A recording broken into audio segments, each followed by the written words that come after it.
মোবারক। পবিত্র ঈদ উল ফিতর উপলক্ষে বাংলাদেশ টেলিভিশনের বিশেষ আয়োজন। এই জগতে 35% মানুষই নাকি ভূত। ওরা মানুষের বেশ ধরেই আছে আমাদের সাথে। আর কিছু আম্মু ইজ পেতনি বাই বার্থ।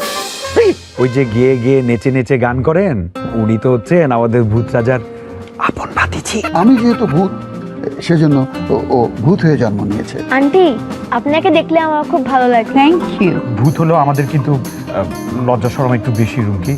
এই যে দেখো, লজ্জায় আমার কান দুটো নীল হয়ে যাচ্ছে। দেখে দেখে কোথায় প্লিজ প্লিজ প্লিজ, তুমি পেছার মতন চিৎকার দিও না প্লিজ।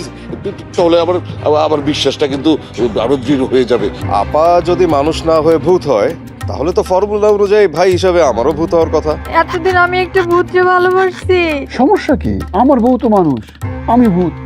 Relax Rustam, relax. সিনোরা আপু, তোমার বয়ফ্রেন্ড নাকি এই ভোটকাটা?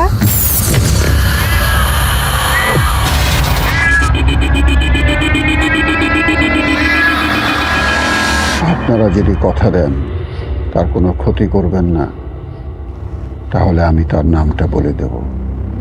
সে আপনাদেরই মাঝে আছে, আপনাদের অনেক আপনজন। সে মানুষ হিসেবে আছে, আসলে সে মানুষ না, সে ভূত। একটা থাপ্পড় দিয়ে তোর ভূত থিওরি আমি ছুটিয়ে দেবো।